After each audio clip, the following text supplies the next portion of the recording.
जयाच्या जनी जन्मनामार्थ झाला, जयाने सदा वासनामात केला. जयाच्या मुखी सर्वदा नाम कीर्ती, नमस्कार त्या ब्रह्म चैतन्य मूर्ती. ಶ್ರೀರಾಮ್ ಸಮರ್ಥ. ಎಲ್ಲ ಆತ್ಮಜ್ಯೋತಿಗಳಿಗೆ ದೀಪಾರಾಮದಾಸಿ ಮಾಡುವ ಶಿರಸಾಷ್ಟಾಂಗ ಪ್ರಣಾಮಗಳು. ನನ್ನ ಸದ್ಗುರುಗಳಾದ ಶ್ರೀ ಚಂದ್ರಕುಮಾರ್ ಅವರ ದಿವ್ಯ ಚರಣಾರವಿಂದಕ್ಕೆ ಸಾಷ್ಟಾಂಗ ಪ್ರಣಾಮ ಮಾಡುತ್ತಾ, ಇಂದಿನ 26 ಏಪ್ರಿಲ್ ಶ್ರೀ ಮಹಾರಾಜರ ಪ್ರವಚನ. ಸಂತರೇ ಭಗವಂತನನ್ನು ಸಗುಣದಲ್ಲಿ ತಂದಿರುತ್ತಾರೆ. ಸಂತರೇ ಭಗವಂತನನ್ನು ಸಗುಣದಲ್ಲಿ ತಂದಿರುತ್ತಾರೆ. ಭಗವಂತನ ಬಗ್ಗೆ ಒಂದು ಕಲ್ಪನಾ, ನಮಗೆ ಭಗವಂತ ಹಿಂಗಿದ್ದಾನೆ ಅನ್ನೋದು ಗೊತ್ತಿಲ್ಲ. ಅದನ್ನು ತಲತಲಾಂತರದಿಂದ ಸಂತರು ಭಗವಂತನ ಸಾಕ್ಷಾತ್ಕಾರವನ್ನು ಹೊಂದಿ ಅವರ ಆ ಬೆಳಕನ್ನು, ಚೈತನ್ಯವನ್ನು, ಶುದ್ಧವಾದ ಜ್ಞಾನವನ್ನು ಒಂದು ರೂಪ, ಆಕಾರ, ನಿರಾಕಾರ ರೂಪಕ್ಕೆ ಒಂದು ಆಕಾರ ರೂಪವನ್ನು ಕೊಟ್ಟು, ವಿಠ್ಠಲ ಅಂದರೆ ಸೊಂಟದ ಮೇಲೆ ಕೈ ಇಟ್ಕೊಂಡಿರೋನು, ಕೃಷ್ಣ ಅಂದರೆ ಕೊಳಲು ಬಾರಿಸೋನು, ಅವನು ವೈಜಂತಿ ಮಾಲ ಹಾಕ್ಕೊಂಡಿರ್ತಾನೆ, ತುಳಸಿ ಮಾಲೆ ಧರಿಸಿರ್ತಾನೆ, ಶಂಖ ಚಕ್ರ ಗದಾ ಪದ್ಮಹಸ್ತ ಹಾಕ್ಕೊಂಡಿರುವ ನಾರಾಯಣ, ವಿಷ್ಣು ಶೇಷಶಾಹಿ ಮೇಲೆ ಮಲ್ಕೊಂಡಿದ್ದಾನೆ. ಇದೆಲ್ಲ ನಾವು ಏನು ಮೂರ್ತಿ ಫೋಟೋದಲ್ಲಿ ವಿಗ್ರಹದಲ್ಲಿ ನೋಡುತ್ತಾ ಇದ್ದೀವೋ ಅದನ್ನು ನಮಗೆ ಗೋಚರ ಮಾಡಿಸಿದ್ದವ್ರು ಯಾರು? ಸಂತರು. ಅದಕ್ಕೆ ಅವರಿಗೆ ನಮ್ಮ ಮೇಲೆ ಮಾಡಿದ್ದು ಒಂದು ಮಹದುಪಕಾರ ಇದು. ಇಲ್ಲಾಂದರೆ ನಮಗೆ ಹೆಂಗೆ ಗೊತ್ತಾಗ್ತಿತ್ತು?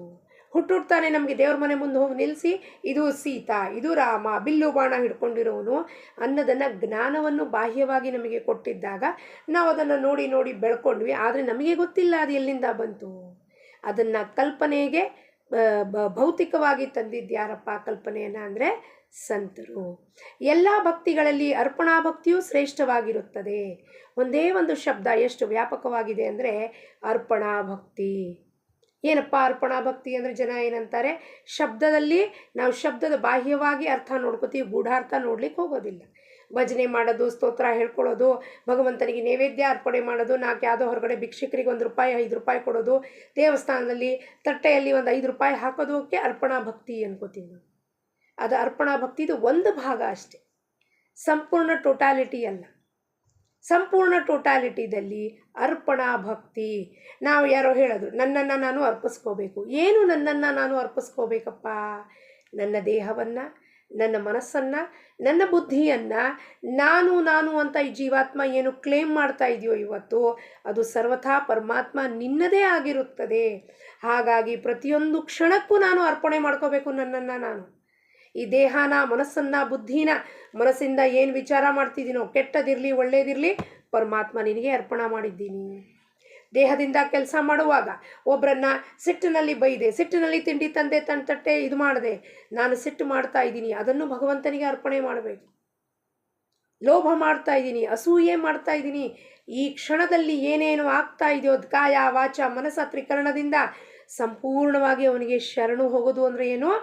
ಆ ಸಿಚುವೇಶನ್ಗೆ, ಆ ಕ್ಷಣಕ್ಕೆ, ಆ ಮೂಮೆಂಟಿಗೆ ಇದನ್ನೆಲ್ಲವೂ ಅವನಿಗೆ ಒಪ್ಪಿಸೋದು. ಹೌದಪ್ಪ, ಇದು ಹಿಂಗೆ ಆಗ್ತಾ ಇದೆ ನನ್ನ ಒಳಗೆ. ಅದಕ್ಕೆ ನಿಜವಾದ ಇನ್ ಟೋಟಾಲಿಟಿ ಸಂಪೂರ್ಣವಾಗಿ ಅರ್ಪಣಾ ಭಕ್ತಿ ಅಂತೀವಿ. ನಾವೇನು ಮಾಡ್ತೀವಿ? ಪಾರ್ಷಿಯಲ್ ಭಕ್ತಿ ಮಾಡಿಬಿಟ್ಟು ನಾನು ಯಾಕೆ ದಾಸ್ಯತ್ವನ ಸ್ವೀಕಾರ ಮಾಡ್ಬೇಕ್ರಿ ಹೇಳ್ತಾರೆ ಮುಂದೆ ಮಹಾರಾಜರು. ಎಂದು ನಾನು ನಿನ್ನ ದಾಸನಿರುತ್ತೇನೆ ಎಂದು ಅನ್ನಬೇಕು. ಯಾವತ್ತಾದ್ರೂ ನಾವು ಹಂಗೆ ಅಂದಿದ್ದೀವ ಜೀವನದಲ್ಲಿ? ಭಗವಂತನ ದೇವ್ರ ಗೂಡಲ್ಲಿ ಹೋಗಿಬಿಟ್ಟು ಕೂತಿ ಒಂದು ಕ್ಷಣಕ್ಕಾರು ಇವತ್ತಿನ ತನಕ, 1 ವರ್ಷದಲ್ಲಿ 1 ದಿವಸ 1 ಕ್ಷಣ ಅಪ್ಪ ನಾನು ನಿನ್ನ ದಾಸ ಇರುತ್ತೇನೆ ಅಂದಿದ್ದೀವ? ನಾನು ಯಾಕ್ರಿ ದಾಸತ್ವ ಸ್ವೀಕಾರ ಮಾಡಬೇಕು? ಮನೆ ಇದೆ, ಮಠ ಇದೆ, ಆಸ್ತಿ ಇದೆ, ಅಂತಸ್ತಿದೆ, ಪೊಸಿಷನ್ ಇದೆ, ಅಂಥವ್ರು ಮಂತಂದವರು ಇಂಥವ್ರು ಇದ್ದೀವಿ ನಾವು, ನಮ್ಮ ಸ್ಟೇಟಸ್ಕೋ ಇದೆ, ಅಂಥವ್ರ ಮೊಮ್ಮಗ ಇದ್ದೀನಿ ನಾನು ಅಂದಮೇಲೆ ನಾನು ಯಾಕೆ ದಾಸ್ಯತ್ವ ಭಗವಂತನ ಸ್ವೀಕಾರ ಮಾಡುತ್ತೇನೆ? ಅವನು ಎಲ್ಲಿದ್ದಾನೆ ಅಂತಲೇ ಕಾಣಿಸ್ತಾ ಇಲ್ಲ ಫಸ್ಟು. ಹಂಗಂದ ಮೇಲೆ ಅದು ಅರ್ಪಣಾ ಭಕ್ತಿಗೆ ಸೇರುವುದಿಲ್ಲ, ಸರೆಂಡರಿಗೆ ಸೇರುವುದಿಲ್ಲ. ಅಂದರೆ ಪ್ರೇಮವು ಅವಾಗ ನಾನು ನಿನ್ನ ದಾಸ ಇದ್ದೀನಿ ಅಂದರೆ, ನಾನು ನಿನ್ನ ದಾಸ ಇದ್ದೀನಿ ಅಂದರೆ ಯಾರು ಹೇಳ್ತಿದ್ದಾರೆ ಇಲ್ಲಿ? ಈ ದೇಹದ ಮುಖಾಂತರ, ಈ ಮನಸ್ಸಿನ ಮುಖಾಂತರ, ಈ ಒಂದು ಬುದ್ಧಿ ಯಾರು ಅವನೇ ಕೊಟ್ಟಿರೋದು ಪರಮಾತ್ಮ, ಅದು ಹೋಗಿ ಹೇಳ್ತಾ ಇದೆ ನಾನು ನಿನ್ನ ದಾಸ ಇದ್ದೀನಪ್ಪ. ಹನುಮಂತನ ದಾಸ್ಯತ್ವ ಹನುಮಂತನ ಥರ ಇರಬೇಕ್ರಿ ಅಂತ ಹೇಳ್ತೀವಿ. ನಮಗೆ ಬಂದಾಗ ಅದನ್ನು ಸ್ವೀಕಾರ ಮಾಡುವುದಿಲ್ಲ. ಅಂದರೆ ಪ್ರೇಮವೂ ಬರುತ್ತದೆ. ಇದರಲ್ಲಿ ನಾಚಿಕೆ ಅನಿಸುವುದು ಕಾರಣವೇ ಇಲ್ಲ. ಮೊದಲು ಭಗವಂತನ ದಾಸರಾಗಬೇಕು. ಅಂದ ಮೇಲೆ ಪೂಜೆ ಮಾಡಬೇಕು, ಆಮೇಲೆ ಪೂಜೆ ಮಾಡಬೇಕು. ನಾವು ಬೇರೆ ಅನೇಕರ ದಾಸರಾಗುತ್ತೇವೆ ಹಾಗೂ ಅವರೆಲ್ಲರಿಂದ ಅವಕಾಶ ಉಳಿದರೆ ಮಾತ್ರ ಭಗವಂತನ ದಾಸರಾಗುತ್ತೇವೆ. ಫಸ್ಟು ವಿಷಯ, ವಸ್ತು, ವ್ಯಕ್ತಿ ದಾಸರಾಗಿರ್ತೀವಿ. ನಾವು ಪ್ರಪಂಚದಲ್ಲಿ ಪೊಸಿಷನ್ ದಾಸರಾಗಿರ್ತೀವಿ. ನನಗೆ ಈ ಪೊಸಿಷನ್ ಸಿಗಲೇಬೇಕು, ಬಾಸಿಗೆ ಎಷ್ಟೇ ಮಸ್ಕ ಹೊಡೆದ್ರೂ ಪರವಾಗಿಲ್ಲ, ಬಾಸಿನ ದಾಸ ಆಗ್ಲಿಕ್ಕೆ ರೆಡಿ ಇದ್ದೀನಿ ನಾನು. ಆದರೆ ಭಗವಂತನ ದಾಸ ಆಗಿ ಸ್ತೋತ್ರ ಪಠಣೆ ಮಾಡಲಿಕ್ಕೆ ಟೈಮ್ ಇಲ್ಲ. ಸ್ನಾನ ಸಂಧ್ಯಾದನೆ ನಿತ್ಯ ನೈಮಿತ್ತಿಕ ಉಪಾಸನೆ ಮಾಡಲಿಕ್ಕೆ ಟೈಮ್ ಇಲ್ಲ. ಯಾಕೆ? ಇವರ ದಾಸ್ಯತ್ವವನ್ನು ಸ್ವೀಕಾರ ಮಾಡಿದ್ದೀನಿ. ವಿಷಯ, ವಸ್ತು, ಭೋಗಗಳದ ದಾಸ್ಯತ್ವ, ಎಲ್ಲರೂ ವ್ಯಕ್ತಿಗಳ ದಾಸ್ಯತ್ವ. ಅಲ್ಲಿ ಟೈಮ್ ಉಳಿದ್ರೆ ಇಲ್ಲಿ ಭಗವಂತನಿಗೆ ಕೊಡೋದು ನಾವು. ಫಸ್ಟ್ ಪ್ರಯಾರಿಟಿ ಜಗತ್ತು, ಲಾಸ್ಟ್ ಪ್ರಯಾರಿಟಿ ಭಗವಂತನ ಮಾಡ್ಕೊಂಡ್ಬಿಟ್ಟಿದ್ದೀವಿ. ಅಂದಮೇಲೆ ಪೂಜೆಯಲ್ಲಿ ಅರ್ಪಣಾ ಭಕ್ತಿ ಹೇಗೆ ಬರುತ್ತದೆ ಅನ್ನೋದನ್ನು ಪ್ರಶ್ನೆ ಮಹಾರಾಜರು ನಮಗೆ ಕೇಳ್ತಾ ಇದ್ದಾರೆ. ನಮಗೆ ಏನು ಸೇರುತ್ತದೆಯೋ ಅದನ್ನು ಮನಪೂರ್ವಕ ಭಗವಂತನಿಗೆ ಸಮರ್ಪಿಸಬೇಕು.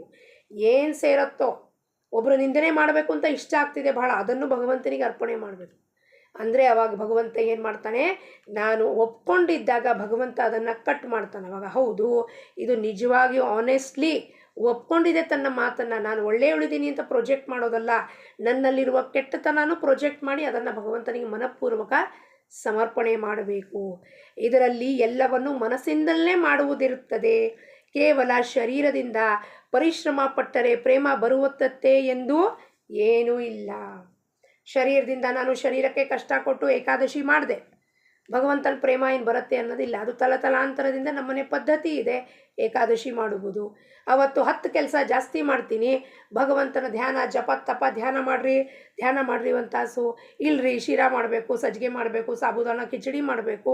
ಇಷ್ಟರಲ್ಲಿ ಎಷ್ಟು ಸಮಯ ವ್ಯರ್ಥ ಮಾಡ್ತೀವೋ ಅಷ್ಟರಲ್ಲಿ 4000 ಜಪ ಜಾಸ್ತಿ ಆಗತ್ತೆ ಅನ್ನೋ ಕಲ್ಪನಾ ನಮಗೆ ಬಂದಿದ್ರೂ ಕೂಡ ಮಾಡಲಿಕ್ಕೆ ಹೋಗೋದಿಲ್ಲ ಮನಸ್ಸು.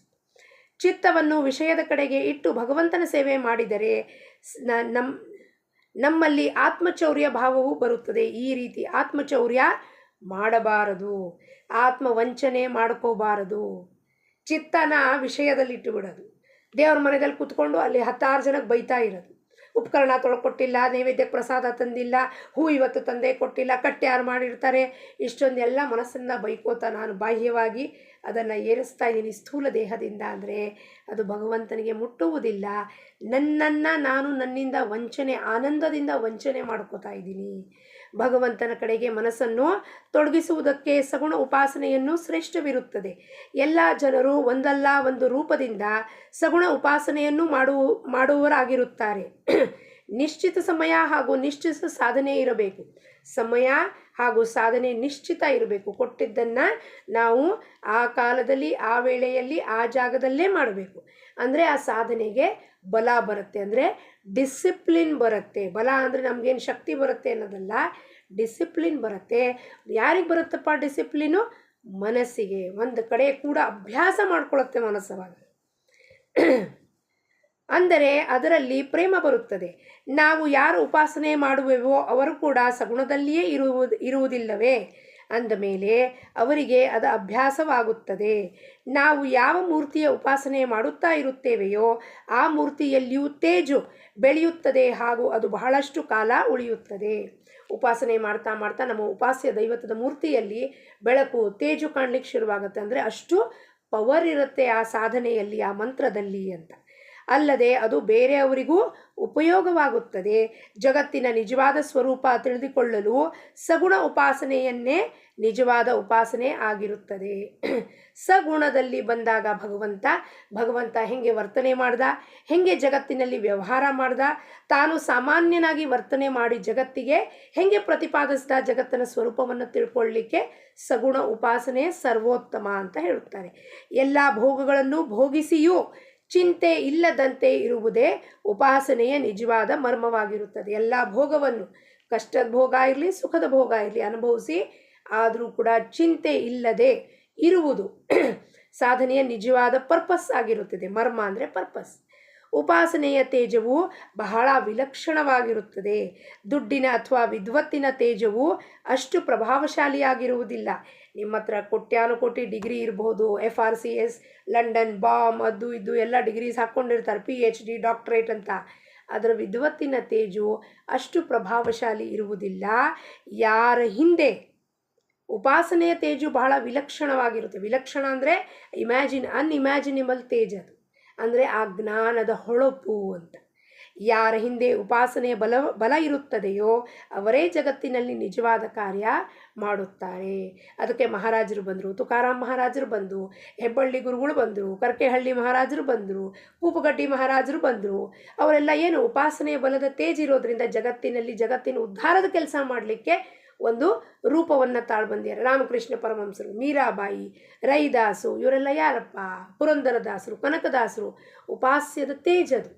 ಅದಕ್ಕೆ ಅವರು ರಾಘವೇಂದ್ರ ಸ್ವಾಮಿ, ರಾಜಾರಾಮ್ ಮಹಾರಾಜರು, ಎಷ್ಟು ಹಲವಾರು ಹೆಸರು ಹೇಳಿದ್ರು ಕೂಡ ಏನಪ್ಪ, ಅವರೆಲ್ಲ ಯಾಕೆ ಬಂದರು? ಜಗತ್ತಿಗೆ ಒಂದು ವಿಶಿಷ್ಟವಾದ ಕಾರ್ಯವನ್ನು ಮಾಡಲಿಕ್ಕೆ ಬಂದರು.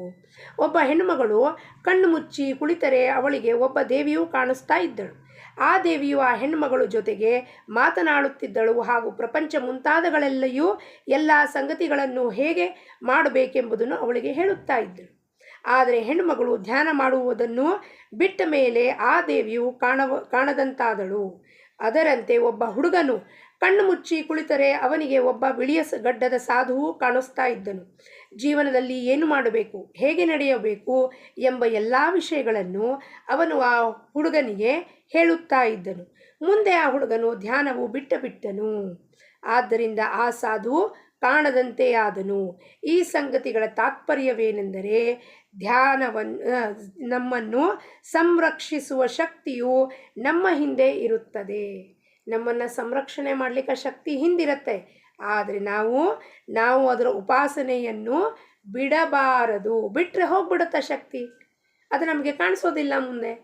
ಅದಕ್ಕೆ ತಾತ್ಪರ್ಯ ಏನಪ್ಪ? ಆ ಶಕ್ತಿನ ನಮ್ಮ ಹಿಂದೆ ಗುರು ಇದ್ದಾನೆ ಅಂದರೆ ಗುರುವಿನ ಹಿಡ್ಕೋಬೇಕು. ಅವನನ್ನು ಇವತ್ತು ಧ್ಯಾನ ಮಾಡ್ತೀನಿ, 4 ದಿವಸ ಸಾಧನೆ ಮಾಡೋದಿಲ್ಲ, ಮದುವೆ ಬಂತು, ಮುಂಜಿ ಬಂತು, ಫಂಕ್ಷನ್ ಬಂತು, ಗುರು ಕೊಟ್ಟಿದ್ದ ಸಾಧನೆ ಬಿಟ್ಟು ಹೋಗ್ಬಿಡ್ತೀನಿ ಅಂದರೆ ನಾನು ಗುರುನ ಮಾಡಿಕೊಂಡೇ ಇಲ್ಲ. ನಿಜವಾಗಿಯೂ ಲೌಕಿಕ ಅರ್ಥಕ್ಕೆ ಒಬ್ಬ ಗುರು ಎಲ್ಲರಿಗೂ ಇದ್ದಾನೆ, ನನಗೂ ಬೇಕು ಅಂತ ಮಾಡ್ಕೊಂಡಿದ್ದೀನಿ. ಆದರೆ ಅವನು ಕೊಟ್ಟಿದ್ದ ಸಾಧನೆಯಲ್ಲಿ ನಿರತರಾಗದೆ ಹೊರತು ನಾವು ನಿಜವಾಗೂ ಗುರುವನ್ನ ಮಾಡ್ಕೊಂಡಿದ್ದೀವಿ ಅಂತ ಕ್ಲೇಮ್ ಮಾಡಲಿಕ್ಕೆ ಸಾಧ್ಯವೇ ಇಲ್ಲ. ಸಂತರು ಭಗವಂತನನ್ನು ಸಗುಣದಲ್ಲಿ ತಂದಿರುತ್ತಾರೆ. ಇದು ಅವರ ನಮ್ಮ ಮೇಲೆ ಮಾಡಿದ ಮಹತ್ ಉಪಕಾರವಾಗಿರುತ್ತದೆ. ಸಂತರು ನಮಗೆ ಈ ದೃಷ್ಟಿ ಗೋಚರ ಮೂರ್ತಿಯು ನಿನ್ನದೇ ಆಗಿರುತ್ತದೆ, ಇದು ನಿನಗೆ ಬೇಕಾದ ಎಲ್ಲ ವಸ್ತುಗಳನ್ನು ಕೊಡುವ ಭಗವಂತನೇ ಆಗಿರುತ್ತಾನೆ ಎಂದು ಹೇಳಿರುತ್ತಾರೆ. ಈ ರೀತಿಯ ಅರಿವು ಹಾಗೂ ಕಲ್ಪನೆಯು ನಮ್ಮಲ್ಲಿ ಬೆಳೆಯುತ್ತಾ ಹೋದಂತೆ ಭಗವಂತನೇ ದಾತ ಇರುತ್ತಾನೆ ಎಂಬ ಅನುಭವ ಬರತೊಡಗುತ್ತದೆ.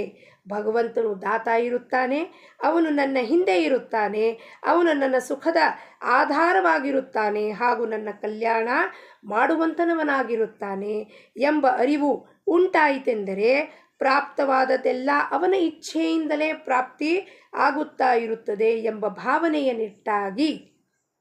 ಭಾವನೆಯನ್ನು ಇಟ್ಟಾಗ ಇದ್ದ ಪರಿಸ್ಥಿತಿಯಲ್ಲಿ ಸಮಾಧಾನವೆನಿಸುತ್ತದೆ. ಅವಾಗ ಏನಾಗುತ್ತಪ್ಪ, ಈ ಭಗವಂತನಿಂದನೇ ಎಲ್ಲ ಕಾರ್ಯ ನಡೀತಾ ಇದೆ. ಆಗೋಗೋ ಘಟನೆಗಳಲ್ಲಿ ಸುಖ ಇರಲಿ ದುಃಖ ಇರಲಿ ಸಮಾಧಾನ ನಂದು ಉಳಿಯುತ್ತದೆ. ಯಾಕೆಂದರೆ ಅವನ ಇಚ್ಛೆಯಿಂದ ಆಗ್ತಿದೆ ಅಂದಮೇಲೆ ಅವನೇ ನನ್ನ ದಾತ, ಅವನೇ ನನ್ನ ತ್ರಾತ, ನನ್ನ ಸಂರಕ್ಷಿಸುವವನು, ನನ್ನ ಹಿಂದಿದ್ದಾನೆ, ನನ್ನ ಕಲ್ಯಾಣ ಮಾಡುತ್ತಾನೆ ಅಂದಮೇಲೆ ಅವನು ಏನು ಕೊಡುತ್ತಾನೋ ಅದರಲ್ಲೇ ನನಗೆ ಹಿತಕರಕವಾಗಿದೆ ಅಂತ ಸಮಾಧಾನ ಉಂಟಾಗುತ್ತದೆ. ಆನಂದ ರೂಪ ಪರಮಾತ್ಮನನ್ನು ಪಡೆಯುವುದಕ್ಕಾಗಿ ಸಗುಣ ಉಪಾಸನೆಯೇ ಬೇಕು. ಆನಂದ ರೂಪ ಪರಮಾತ್ಮ ಹಿಂಗಿದ್ದಾನೆ, ನಿರ್ಗುಣ ನಿರಾಕಾರ, ಅದು ತಿಳಿಬೇಕು ಅಂದರೆ ಫಸ್ಟು ಸಗುಣ ಉಪಾಸನೆಯಿಂದ, ಅಂದರೆ ಮೂರ್ತಿ ಪೂಜೆ, ಗ್ರಂಥವಾಚನ, ಸತ್ಸಂಗತಿ, ಪಾರಾಯಣ, ಧ್ಯಾನ, ಜಪ ಮುಂತಾದಗಳು ಸಗುಣದಿಂದ ಆನಂದ ರೂಪ ಪರಮಾತ್ಮ ನಿರ್ಗುಣದ ಕಡೆಗೆ ಹೋಗಲಿಕ್ಕೆ ಸಾಧ್ಯತೆಯಾಗುತ್ತದೆ ಅಂತ ಹೇಳುತ್ತಾ ಜಾನಕಿ ಜೀವನ ಸ್ಮರಣ. ಜೈ ಜೈ ರಾಮ್.